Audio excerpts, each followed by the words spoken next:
Hello and welcome to the BA News Show, your weekly news show every Friday at 5 with your hosts Rich, that's myself, and Tabs. Tabs? Yeah, I'm here. I just put my finger up, promise. Not the middle finger, okay. the thumb. Excellent. So what have we got for you this week on the news show? So we've got Super Mario's 35th anniversary and the rumours that are coming out from that. More on that in a bit. We've got a little bit of news on PS5 and Xbox X and whether we think that will be affected by the current crisis throughout the world. And then we've also got a little sort of review roundup of Resident Evil 3 and sort of what people are making of that. So we've got that to come. But before all that, Tabs, what have you been playing this week? Oh, well, I've actually been playing quite a bit, to be honest with you. I have been playing the Resident Evil 3 demo quite a lot. Nice. I did join you for a portion of that. You did. We streamed it amongst our group of friends in this new lifestyle we're leading, which was interesting, wasn't it? The lag and the delay meant that the jump scares were kind of like twice-fold. I'd be like, ah! And then you'd be, ah! 5 seconds later. Exactly, yeah. So that was interesting, but no, enjoying the demo. I mean, we'll come on to the review roundup, but I certainly will be buying the game tomorrow when this video drops, Friday. And apart from that, I've been replaying Breath of the Wild as well. Awesome. So yeah, getting my teeth stuck into that still. Yeah, that's about me, Rich. What about you? Just before we do what I've been playing this week, I have a little Breath of the Wild inspired bakery video coming up. So if you are interested in a bit of baking, watch out for that coming soon to the channel. But in terms of what I've been playing this week, I've been playing more Gran Turismo, obviously. That seems to be one of my staples. I've not gone back on Command & Conquer this week. I've actually been playing some Super Mario Brothers U Deluxe quite a bit this week with the missus on 2-player, which is quite cool. Actually, really good game. I made the mistake, unfortunately, of joining in after the missus had played probably, I don't know, 4 or 5 hours. So the learning curve was extreme. It went from 1 to 10 instantly. Wow. Which meant I was very poor at the game, which stands to reason. Made the missus feel good at the game then, did it, in comparison? Oh yeah. She was lauding it up at my patheticness within the game. Oh well, that's fun at least for somebody. But yeah, it's a good game actually. It's better than I thought. I don't know why it didn't really appeal to me. Mrs. is off work at the moment, so she was looking for something to do, so I bought it and really enjoying it. So I think I was just going to say, Rich, I think you need to do a better job of selling what you've got planned with this Breath of the Wild themed cooking episode for the channel. I think we'll drop little hints in coming videos. I don't think we should. It involves baking something from Breath of the Wild that you can make in Breath of the Wild. And we'll see how that goes. And it's taken a bit of creative, critical thinking from your point of view, hasn't it, to come up with something that's hopefully going to be tasty as well as authentic in its aesthetic. Yeah, hopefully. As you can tell, I've obviously got way too much time on my hands. Well, no, but anyway, I'm excited. Enough of our jibber jabber, let's crack on with the news. So, start us out, Tabs. Super Mario 35th anniversary. Some rumours coming out. What we heard? So yeah, just to celebrate this year and Super Mario, or the Super Mario series 35th anniversary. God, it's crazy. He's only just older than me. Yeah, there's some Switch remasters on the cards. We've got actually quite a host of Mario content. Apparently, according to a report from Video Games Chronicle, and Eurogamer is also backing this up as well as GamesBeat. They're going to be updating Nintendo and bringing back most of Mario games for the Switch. So they were due to, again, apparently have a very Mario-themed E3 conference. Of course, that got canned, but apparently they're still going to push ahead with that, but in direct format. So what's the rumoured games in specifics, what we're likely to see? Well, in terms of new content, we're looking at new Paper Mario game for the Switch, which apparently is going to hark back to the games of old, not some of the more recent iterations, which perhaps aren't quite so memorable as the originals. There was also going to be tie-ins with the Mario film, the upcoming Mario film, and also the Super Nintendo World theme park in conjunction with, I think, Universal Studios. So they were going to do a big reveal on that. Presumably that's now being saved for some direct feeds. In terms of the remasters, which is something I'm probably most excited for, we're likely to see perhaps 2 packages. The first being an All-Stars 2 type compilation of all the 3D Mario games, ranging from Mario 64, Sunshine, and perhaps the Galaxies as well, in one nice neat all-star package, which would be amazing. Then also the 3D World, at least, but I wonder if they'll roll 3D Land from the 3DS into that as well. Perhaps might get its own deluxe release, they're calling it. So maybe something along the lines of, Mario Kart 7 Deluxe. So, And what do we think? So obviously Mario 64 from the Nintendo 64, Sunshine from the GameCube. Do we think they're just going to be a direct port? Do we think they're going to have a bit of a remaster or a remake? What do we think? What are we thinking? They're calling them remasters, so that's a very loose term, isn't it? We've seen remasters that are quite extensive, insofar as Zelda Ocarina of Time, example for the 3DS, had quite an extensive remaster. Or we've seen others which barely scratch the surface and just redesign a few character models.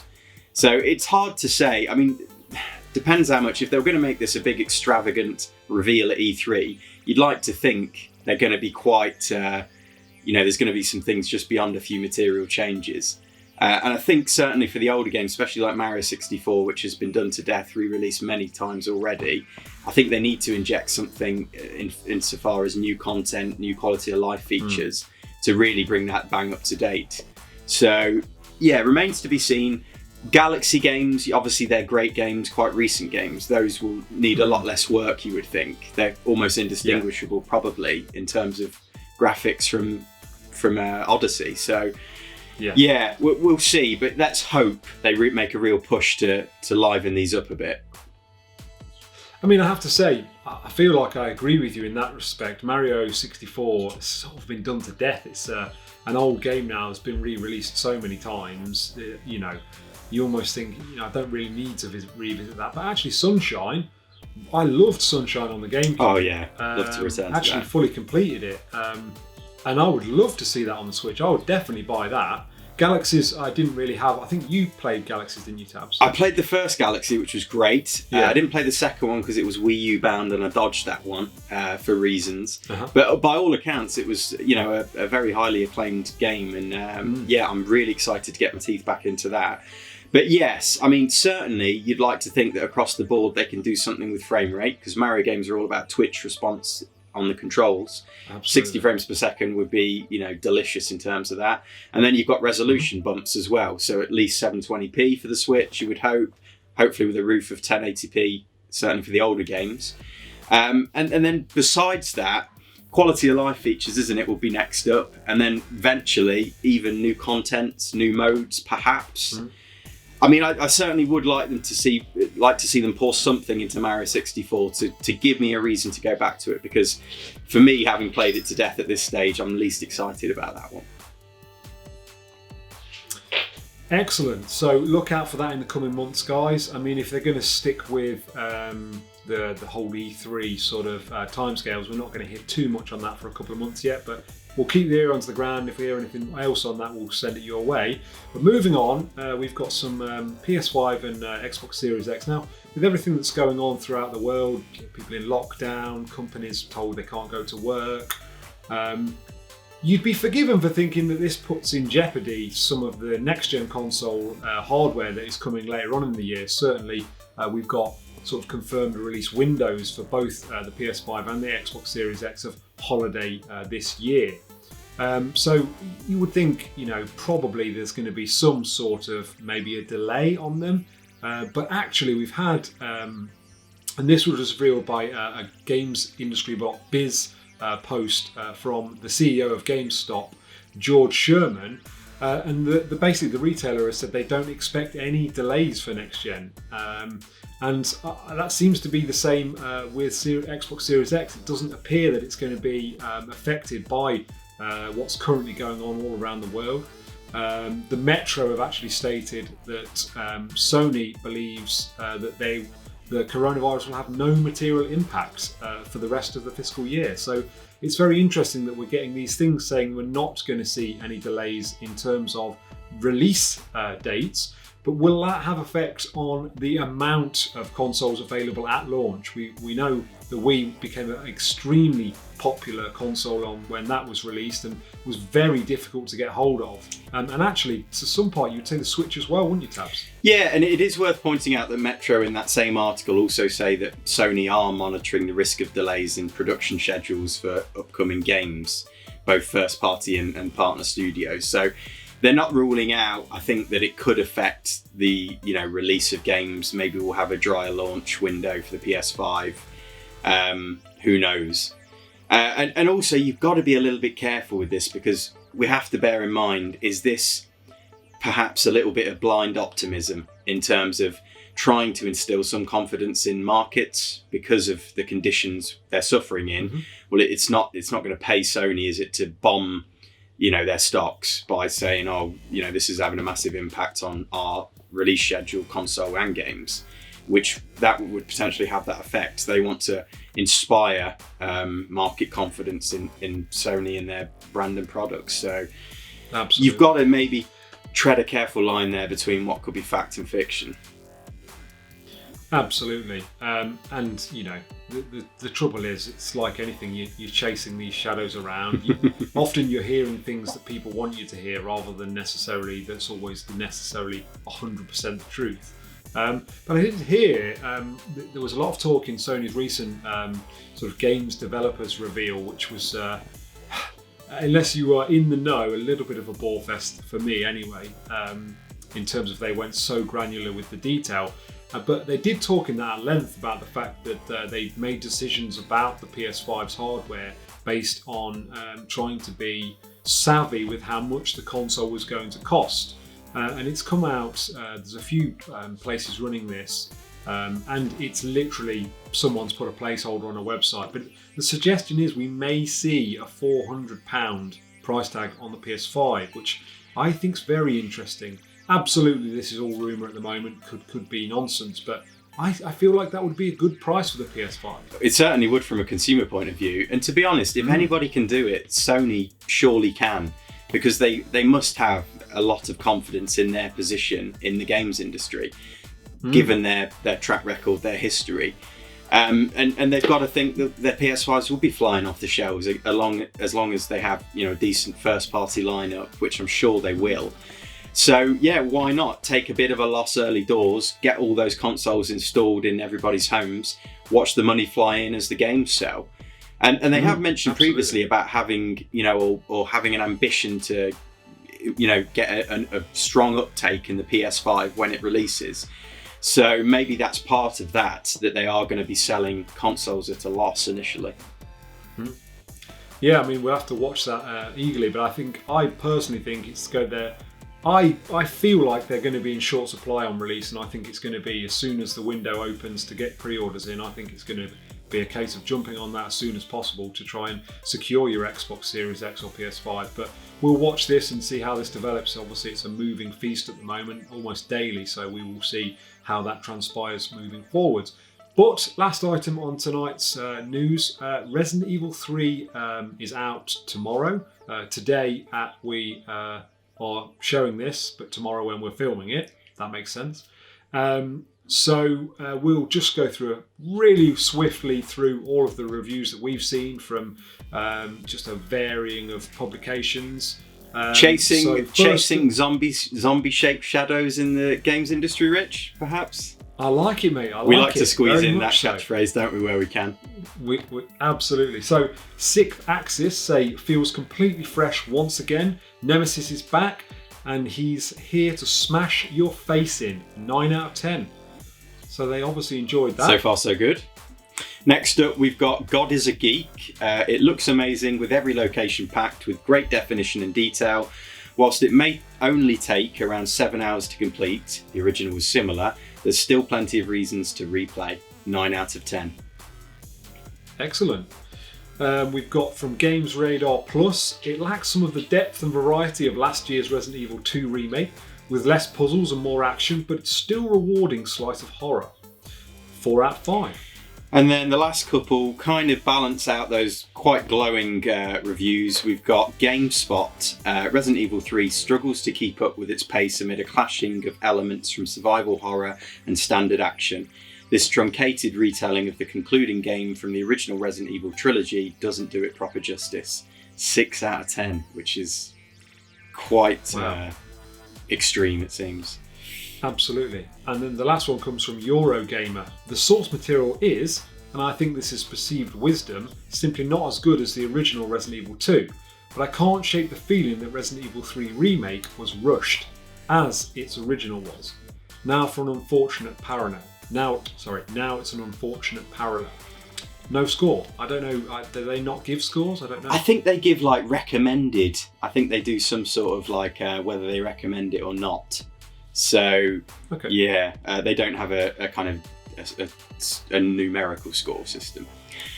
I would say that little snippet of some reviews that we pulled up gives you a good indication. Some people are absolutely loving this game. And some people feel like it falls a bit flat. I read one thing, I saw a video review and they said that it should have been a DLC. It's that short and sort of uninspired. Skill Up, I think that might have been. He, and I do really respect him as a YouTuber and a reviewer. And he did suggest it's short. This Eurogamer essentially suggests that it might have been rushed a little bit. And I was just watching a video before we came on, Rich, another video YouTube review, which was suggesting that even some of the systems within the game, like the dismemberment systems of zombies, has been scaled back. Whereas you could could slice zombies' arms and legs off in a really graphic manner in Resident Evil 2 Remake, and this they've scaled it back. So, well, actually, we have seen that firsthand. I know it was only the demo we were playing the other night, but when we were finishing zombies on the floor with a knife, it was the same animation every single time. Yeah, exactly. I think, again, that's another thing. Animations, they don't use the ragdoll model so much anymore for zombie deaths. They have specific death animations that are canned, essentially. And whereas before, the limbs of these zombies would fall off and kind of drop on the floor, now you can dismember them, but they kind of literally just explode, the limbs, into nothingness. So it does, there is a sense there that they've perhaps rushed this out to cash in on the excitement, but in doing so, not really done, the Resident Evil 3 justice. Even if it was, by perceived wisdom, not the game Resident Evil 2 was, well, surely there was still an opportunity to really make it something special. So, shame. I'm still going to be buying it. I'm sure I'll still get some excitement from it, but perhaps, temper those expectations, BArcadians. I think for me, and it was one thing that I was hoping that it wasn't going to go to, but I loved the fact on Resi 2 you would go from these proper survival horror situations to, logic puzzles and, right, well, how can I get to here? What do I need to do? And it's you went from like this survival horror to almost like a thinking man's game. And I loved that about that. But from what I've read on this game, and sort of what I'd seen from lots of the footage that we've seen, that it was probably going to be quite action orientated. I felt buoyed by the fact that a few people had said that no, it actually wasn't so action orientated, but actually now the reviews have come out, it does seem like it is very action orientated, albeit the original game was more action orientated. There's things about like chase scenes which feel very similar every time you do them and stuff.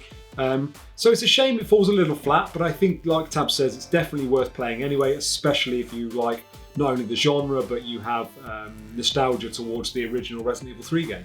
This is it, and it's part of that dialogue we can push back as gamers based on our experience, and I'm sure Capcom will listen. And actually, that's a perfect example. Capcom have almost done themselves over by making Resident Evil 2 Remake as good as it was. That's like a problem for them now. Which is a good problem to have, isn't it, to be honest? So yeah, Code Veronica next day, Rich, that'd be nice. I think that deserves a decent remake.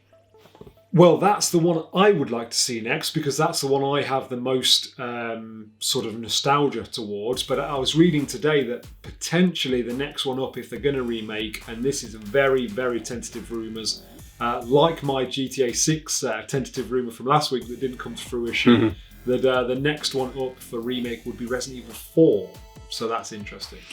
Yeah, and again, something that has been criticised, or a game that's been criticised for being quite action-oriented. I think that's a lot to do with perhaps what's playing into this whole dialogue about Resident Evil 3.